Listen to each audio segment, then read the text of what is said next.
وہ رک گئی تھی، ساتھ ہی سمد کو بھی اشارے سے اس جانب دیکھنے کا کہنے لگی تھی، پھر مسکراتی ہوئی اس جانب بڑھی تھی۔ شان بنین کی زندگی میں ایک بھائی کا درجہ رکھتا تھا، وہ چاہ کر بھی اپنی محبت اس پر ظاہر نہیں کر پایا تھا۔ وہ اس لڑکی کا بھرم نہیں توڑ سکتا تھا جس کی زندگی کو بہترین بنانے کا وعدہ اس نے خود لیا تھا۔ وہ جانتا تھا وہ کبھی نہیں پچھتائے گا۔ وہ ہادی کے فورس کرنے پر آ تو گئی تھی، مگر اب عجیب سی بے چینی اسے ہو رہی تھی۔ سب لوگوں کو خوش خبریوں میں مصروف دیکھ کر وہ ایک تنہا گوشے کی جانب بڑھ گئی تھی۔ روشنیوں میں بھری محفل میں حصہ کافی حد تک تاریک تھا۔ وہ ان سب کی جانب دیکھتی پیچھے قدم لینے لگی تو انجانے میں پیچھے رکھے کیکٹس کے گملوں سے ٹکرائی تھی۔ اپنی چیخ دباتی وہ کیکٹس میں الٹا دوپٹہ نکالنے لگی تھی۔ اسے سمجھ نہیں آ رہا تھا اس کے آنسو کیوں بہنے لگے تھے، شاید اپنی بے بسی پر۔ جب دوپٹہ آزاد نہ ہو تو اس نے جھنجھلاتے ہوئے اپنا ہاتھ کیکٹس پر مارا تھا۔ اس کے منہ سے کراہ نکلی تو وہ رونے لگی تھی جب کوئی اس کے پاس آ کر نیچے بیٹھا تھا۔ احتیاط سے اس کا دوپٹہ کیکٹس سے الگ کر کے وہ کھڑا ہوا اور جیب سے رومال نکال کے اس کی جانب بڑھایا تھا۔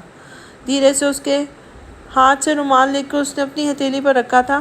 بھائی، بنین کی آواز پر وہ شخص مڑا تھا۔ آپ یہاں ہیں، چلیں میرے ساتھ۔ اس سے پہلے وہ زبردستی اسے اپنے ساتھ لے جاتی اس کی نظر حوریہ پر پڑی تھی۔ حوریہ، تم یہاں کھڑی ہو؟ اس نے اس کے آنسو دیکھتے ہوئے پوچھا تھا۔ چوٹ لگی ہے انہیں؟ مردانہ سنجیدہ آواز۔ حوریہ نے فوراً ان کی جانب دیکھا جو آگے بڑھ رہا تھا۔ بابر۔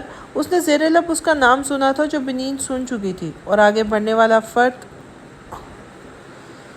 بھی۔ میرا نام اعتصام ہے، بابر نہیں۔ وہ مڑ کر ایک ایک لفظ جتاتا ہوا بولا تو ایک ماہ بعد اپنے سامنے بابر کو صحیح سلامت دیکھ کے اس کے ہاتھ پہلو میں جا گرے تھے۔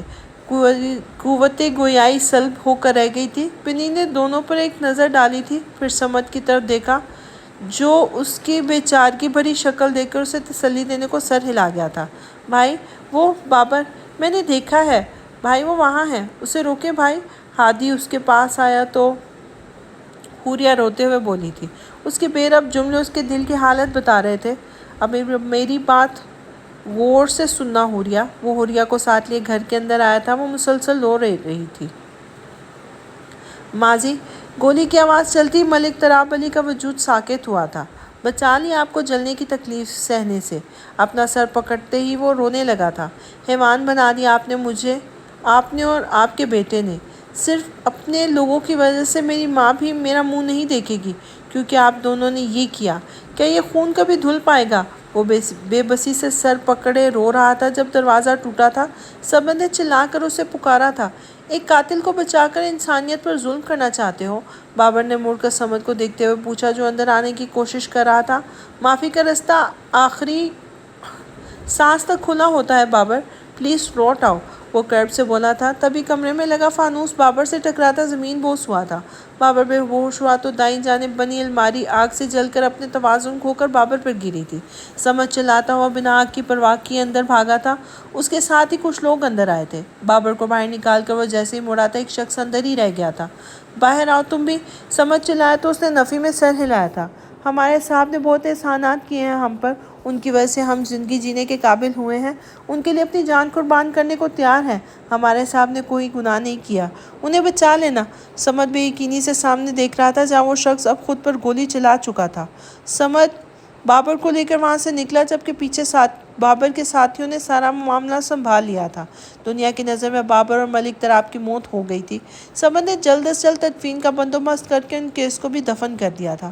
بابر کے ساتھیوں کی بدولت اسے معلوم ہوا تھا کہ بابر ملک تراب علی سے ان کی پراپرٹی سے لے کر اسے بیچ کر سب لوگوں کو دیتا گیا تھا جو ان کے ظلم کا شکار ہوئے تھے۔ اس نے پہلی بار اثر و رسوخ کا استعمال کیا تھا، بابر کے کاغذات بنوائے تھے جس میں اسے بابر کا جڑواں بھائی اعتصام لکھوایا تھا۔ اس کے لیے مشکل نہیں تھا اس کی پہچان بدلنا۔ کرپشن کے دور میں ہر کام آسانی سے ہو جاتا تھا۔ بابر کے بنے سارے کیس بند ہو گئے تھے۔ اب اعتصام تھا جو ایک نئی زندگی جینے کے لیے تیار تھا، مگر 2 دن بے ہوش رہنے کے بعد جب اسے ہوش آیا تو دماغ کی نس دبنے کی وجہ سے اس نے کسی کو بھی نہیں پہچانا۔ ایک جانب سمد نے شکر ادا کیا کہ بابر سب بھول گیا تھا، تو دوسری جانب وہ اس کے لیے پریشان تھا کیونکہ وہ چاہ کر بھی اسے سچائی سے آگاہ نہیں کر سکتا تھا۔ حوریہ سے میں بند رہنا اس بات کو چھپا گیا تھا، مگر حوریہ کی حالت اور بابر کا کمرے ہادی اور سمد کو مجبور کر گیا تھا کہ وہ کم از کم حوریہ کو یہ سب آگاہ کر سکتے۔ بابر کا کمرے سے باہر آنا ہادی اور سمد کو مجبور کر گیا تھا کہ وہ کم از کم حوریہ کو سب سے آگاہ کر سکتے۔ میں مل لوں ان سے پلیز؟ ہادی کے سب بتانے پر حوریہ نے التجا کی تو ہادی نے اس کے سر پہ ہاتھ رکھا تھا اور اسے اجازت دے دی تھی۔ وہ ہادی کے بتانے پر بابر کے کمرے کی جانب بڑھی تھی۔ ہاتھ میں اس کا رومال پکڑا ہوا تھا۔ کمرے کے باہر رک کر اس نے اپنے آنسو صاف کیے تھے، پھر ناک صاف کرتی اندر داخل ہوئی تھی۔ کھڑکی کے قریب کھڑا بابر پلٹا تھا۔ حوریہ کو دیکھ کر اس کے چہرے کے تاثرات ناسمجھی میں ڈھلے تھے۔ اتنی مدت بعد ملے ہو، کن سوچوں میں گم رہتے ہو؟ آپ یہاں کیوں آئی ہیں؟ اس نے سنجیدگی سے پوچھا تو حوریہ نے اپنی مٹھی کھولی تھی۔ اتنے خائف کیوں رہتے ہو؟ ہراہٹ سے ڈر جاتے ہو؟ آپ کو یہ واپس کرنا تھا؟ آپ نے میری مدد کی باہر اس لیے شکریہ بولنا تھا۔ حوریہ نے نارمل انداز میں بولنا چاہا مگر اس کا لہجہ اس کے رونے کی چغلی کھا رہا تھا۔ تیز ہوا نے مجھ سے پوچھا، ریت پہ کیا لکھ لیتے ہو؟ بابر نے اس کے ہاتھ میں موجود سفید رومال کو دیکھا جس پہ سرخ خون کے دھبے بنے ہوئے تھے۔ حوریہ اس کے چہرے پر شناسائی کی کوئی رمت کو نہ پا کر اپنا بہتا آنسو صاف کر کے مسکرائی تھی۔ کاش کوئی ہم سے بھی پوچھے، رات گئے تک کیوں جاگتے ہو؟ آپ جائیں، مجھے اکیلے رہنا ہے۔ اس کے بہتے آنسو کو دیکھ کر وہ رخ موڑ کر بولا تو حوریہ اس کی ری ایکشن پر مسکرائی تھی۔ میں دریا سے بھی ڈرتا ہوں، تم دریا سے بھی گہرے ہو۔ آپ کو معلوم ہے ہم پہلے سے ایک دوسرے کو جانتے ہیں؟ حوریہ کے بتانے پر وہ فوراً مڑا تھا۔ آپ جانتی ہیں میرے بارے میں؟ بابر کے لہجے میں بے قراری تھی۔ کون سی بات تم میں ایسی ہے؟ اتنے اچھے کیوں لگتے ہو؟ یقین کریں میرا، حوریہ نے مسکرا کر کہا تھا تو اس نے ہاں میں سر ہلایا تھا۔ آپ مجھ سے محبت کرتے ہیں اور میں آپ سے۔ حوریہ کے یقین سے بات کرنے پر بابر نے اس کی آنکھوں میں دیکھا تھا جہاں جھوٹ کی رمق بھی نہیں تھی۔ وہ کئی لمحے اسے دیکھے گیا تھا۔ پیچھے مڑ کے کیوں دیکھا تھا؟ پتھر بن کے کیا تکتے ہو؟ اگر یہ سچ ہے تو پھر تم اتنے دن کہاں تھی؟ محبت کرنے والے یوں تنہا تو نہیں چھوڑتے۔ بابر نے 2 قدم آگے آتے ہوئے پوچھا تو حوریہ نے قدم اس کی جانب بڑھائے تھے۔ وہ دونوں بالکل آمنے سامنے تھے۔ زندگی امتحان لے رہی تھی۔ دیکھیں امتحان پاس کر کے آئی ہوں، سب کو بتا کر آئی ہوں کہ آپ کے بنا نہیں رہ سکتی۔ حوریہ نے اپنی ہتھیلی اس کے سامنے پھیلائی تھی۔ ہم سے نہ پوچھو ہجر کے قصے، اپنی کہو اب تم کیسے ہو؟ ملن کی نوید سے دیں، وعدہ کرتی ہوں کبھی دور نہیں جاؤں گی اور نہ جانے دوں گی۔ وہ بڑے مان سے بولی تو بابر نے اس کی ہتھیلی پہ نظر جمائی تھی۔ محسن تم بدنام بہت ہو، جیسے ہو پھر بھی اچھے ہو۔ ہتھیلی کو دیکھتا وہ آگے ہاتھ بڑھاتا اس کا ہاتھ تھام گیا تھا۔ میرا دل کہہ رہا ہے تمہیں جانے نہ دوں، بابر نے کہا تو وہ رونے لگی تھی۔ اس کے ہاتھ کے پشت پر سر ٹکائے وہ رو رہی تھی، تشکر کے آنسو تھے۔ اب دور مت جائیے گا، وہ روتے روتے بولی تو بابر مسکرا دیا تھا۔ دروازہ نوک ہونے پر حوریہ سیدھی ہوئی تھی۔ ہادی اور سمد اندر آئے تھے۔ نکاح کرنا چاہتے ہو؟ سمد نے پوچھا تو بابر نے حوریہ کی آنکھوں میں دیکھتے ہوئے سر میں ہاں میں سر ہلایا تھا۔ ہادی نے آگے بڑھ کر حوریہ کے سر پہ تھپکی دی تھی۔ کچھ دیر بعد ان دونوں کا نکاح ہو گیا تھا۔ بابر ہنستی مسکراتی حوریہ کو دیکھ رہا تھا، پھر اس نے سمد کی جانب دیکھا تھا جس نے پچھلے 1 ماہ میں ایک بڑے بھائی کی طرح اسے سنبھالا تھا۔ اس نے اپنے ہاتھوں کی جانب دیکھا تھا اور پھر مسکرا دیا تھا۔ اور یہاں پہ اس ناول کا اختتام ہوتا ہے۔ ہمارے چینل کو سبسکرائب کریے، بالکل فری ہے اور اس سے آپ کو ہمارے آنے والی ویڈیوز کی انفارمیشنز ملتی رہیں گی۔ ہمیشہ یہاں پہ میں ہی بولتی رہتی ہوں، تو اگر آپ کمنٹ کریں گے تو مجھے بہت اچھا لگے گا۔ آپ جو کہنا چاہتے ہیں آپ بھی کہہ سکتے ہیں تاکہ یہ کمیونیکیشن 2 وے ہو سکے۔ کسی اور ناول میں آپ سے ملیں گے۔ شکریہ، اللہ حافظ۔